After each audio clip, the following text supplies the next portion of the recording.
Very good morning to all of you. तो last class हम लोग टाइप्स ऑफ क्रिस्टलाइन सॉलिड पढ़ रहे थे।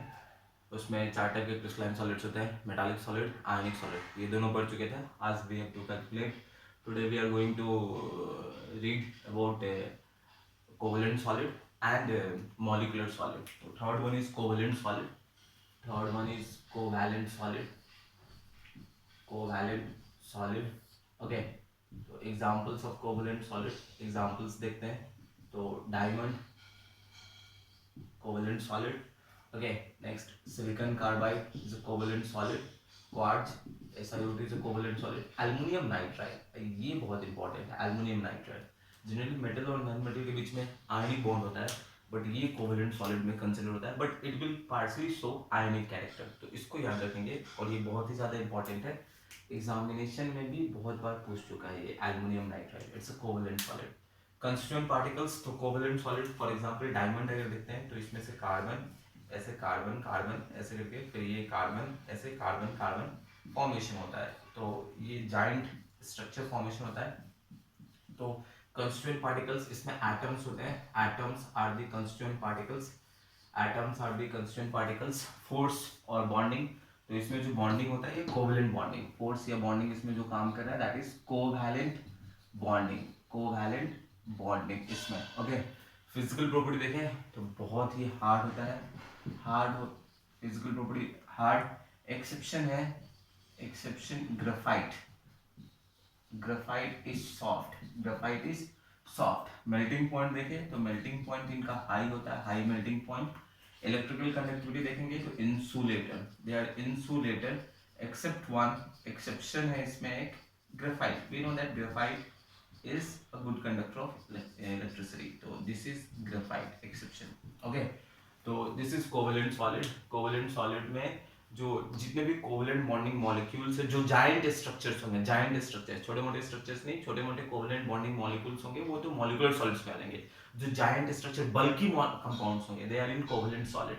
डायमंड हो गया, सिलिकॉन कार्बाइड हो गया, SiO2 हो गया, ग्रेफाइट हो गया, एल्युमिनियम नाइट्राइड इज नेक्स्ट, इसमें आता है, इस कैटेगरी में आता है कोवेलेंट सॉलिड में, इसको याद रखेंगे। कंस्टिट्यूएंट पार्टिकल्स एटम्स, इसमें आयंस केटायंस ऐसे तो नहीं कुछ, इसमें जो कंस्टिट्यूएंट पार्टिकल्स है they are the atoms. And force और बॉन्डिंग जो काम करता है, इसमें जो बॉन्डिंग काम कर रहा है, तो ये कार्बन और ये कार्बन के बीच में बॉन्ड, कौन सा बॉन्ड, कोवेलेंट बॉन्ड, तो this is covalent bonding. Okay, physical property देखेंगे तो हार्ड होता है, एक्सेप्शनल है, graphite is soft in nature, melting point बहुत ही ज्यादा हाई होता है, very high melting point, electrical conductivity insulated, exception है ग्रेफाइट। तो this is for covalent solid. Okay, next one is molecular solid, next one is molecular solid.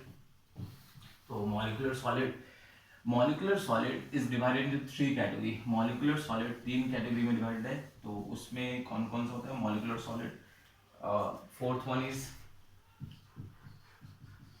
Molecular solid. अब ये तीन कैटेगरी में आता है molecular solid. First one is non polar molecular solid, second one is polar molecular solid, polar molecular solid, and third one is hydrogen bonded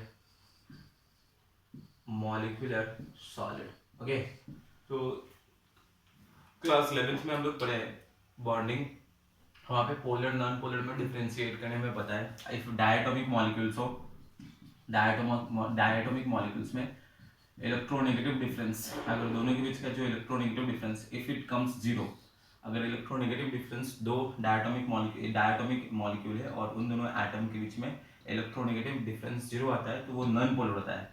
and if the electronegative difference is not coming zero, electronegative difference zero नहीं होगा तो वो polar molecule होता है। And for polyatomic हमें पता है polyatomic, अगर म्यू का value dipole moment if it comes zero then it is non polar, अगर वो जीरो नहीं आएगा then it will be polar. तो ये हम क्लास 11 में हमें पता है, तो उसी को बस 11th में हम लोग पढ़े थे उसी में।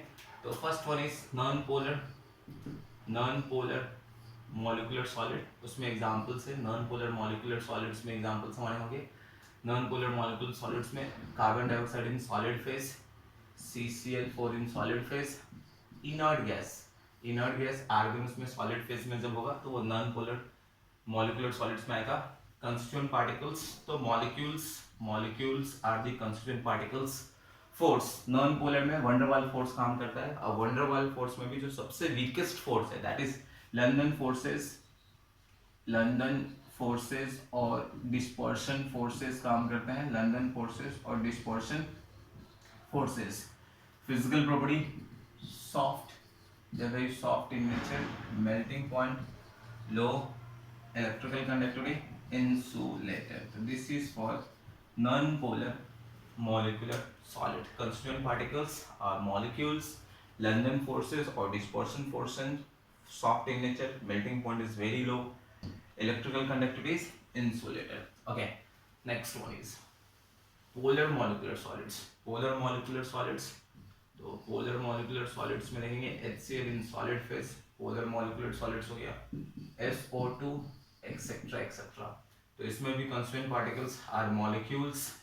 इसमें जो फोर्स काम करता है, डाइपोल एग्जिस्ट करेगा, तो डाइपोल डाइपोल इंटरेक्शन होगा इसमें, dipole dipole attraction, dipole dipole attraction. Okay, इसका भी physical property soft in nature, melting point low, electrical conductivity insulator, electrical conductivity is insulator. The polar molecular solid example HCl in solid phase, SO2 in solid phase etcetera, बहुत सारे example. Constituent particles are molecules, ये dipole exist करेगा, तो dipole dipole attraction या interaction, physical property soft, melting point low, electrical conductivity insulator. Next one is hydrogen bonded solid, hydrogen bonded solid, hydrogen bonded solid. तो hydrogen bonded solid, अभी इस पे देखते हैं। हाइड्रोजन बॉन्डेड सॉलिड में अगर हम देखेंगे तो H2O, इट्स लिक्विड, लेकिन इसका फ्रोजन फॉर्म आइस ये हमारा होता है। तो ये HOHO, ये H, यहाँ पे पार्शियल पॉजिटिव, यहाँ पार्शियल नेगेटिव, और ये जो बॉन्ड होता है दिस इज हाइड्रोजन बॉन्ड। अच्छा, 11th क्लास में हम लोग बॉन्डिंग में पढ़े, hydrogen bond is of two types, एक इंट्रामोलिकुलर हाइड्रोजन बॉन्डिंग एंड एक इंटरमोलिकुलर हाइड्रोजन बॉन्डिंग। तो यहाँ पे कौन सा हाइड्रोजन बॉन्डिंग हो रहा है, right in the comment section whether this one is intramolecular hydrogen bond और इंटरमोलिकुलर हाइड्रोजन बॉन्ड, ये कमेंट सेक्शन में लिखकर बताओ। और यहाँ पे जो फोर्स काम करता है, force acting in hydrogen bonding, ये जो फोर्स काम कर रहा है this is hydrogen bonded, hydrogen bonding. Okay, ये फिजिकल प्रॉपर्टीज का देखेंगे, दिस इज हार्ड, ये पोर्शन हार्ड होता है, मेल्टिंग पॉइंट इसका लो, and electrical conductivity is insulated. So these are the types of crystalline solids. So solids दो category में divide होते हैं, एक होता है amorphous solids, एक होता है crystalline solids। वो दोनों में डिफरेंशिएट किए थे, 8 to 9 पॉइंट उसमें हम लोग डिफरेंशिएट किए थे।